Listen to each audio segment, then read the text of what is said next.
Bonjour Isabelle Lefort, vous êtes journaliste. Que pensez-vous de cet événement? D'abord, c'est très sympathique. La première chose, c'est qu'il y a une ambiance à la fois détendue, chaleureuse, c'est-à-dire des gens qui ont envie de se retrouver ensemble, une véritable ouverture, je crois, pour les créateurs d'être d'abord ensemble, de se découvrir, méditerranéens, marseillais, donc de partager des expériences. Mais également, il y a donc la venue de toute partie de la clientèle parisienne et régionale, etc. Et je pense que pour tous, il y a un vrai plaisir à se retrouver ici. Donc le lieu est plutôt, là encore, très sympathique parce que cosy, on n'est pas dans un esprit très très design, très froid, etc. Mais c'est chaleureux encore une fois et on est juste derrière le vieux port, donc ça va, il y a pire comme endroit, je dirais. Quel regard portez-vous sur la création, sur la mode marseillaise?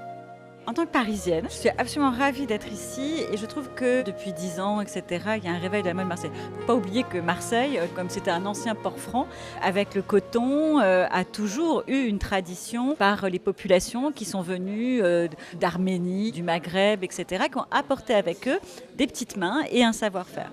Donc il y a toujours eu ça. Ce qui est vrai, c'est qu'avec des marques comme Sessoun et d'autres, et beaucoup d'autres, aujourd'hui, ce que l'on entend à Paris, entre autres, c'est qu'est-ce qui se passe à Marseille? Parce qu'il y a un véritable éveil, une énergie, une positivité. Donc, moi qui suis en train d'interviewer beaucoup de créateurs méditerranéens et beaucoup de créateurs marseillais, tous sont enthousiastes en disant effectivement il se passe quelque chose à Marseille.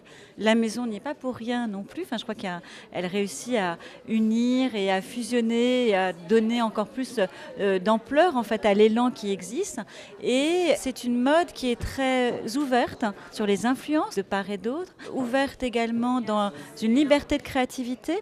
Je pense aux jeans par exemple, je pense aux t-shirts, je pense à tout ce qui est bijouterie fantaisie parce que ça s'appuie également sur des fabricants locaux qui ont une tradition de savoir-faire.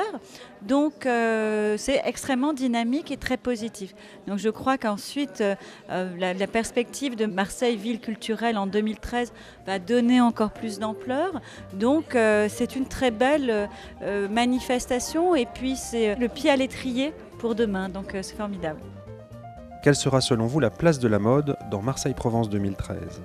J'espère une belle place en tout cas, parce qu'on va essayer, nous de notre côté, de mettre une pierre à l'édifice, en tout cas par l'ouvrage qu'on va préparer pour la maison, pour raconter justement tous les efforts qui ont pu être faits, toutes ces énergies, en quoi existe-t-il ou non un style méditerranéen, quelle est la richesse des différentes histoires, des créateurs. Donc on va faire attention à cela.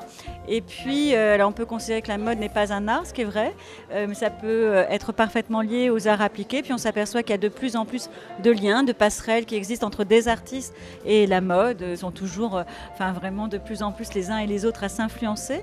Donc faire une manifestation artistique sans la mode, ça n'aurait pas de sens. Faire une manifestation que sur la mode, ça n'aurait pas de sens.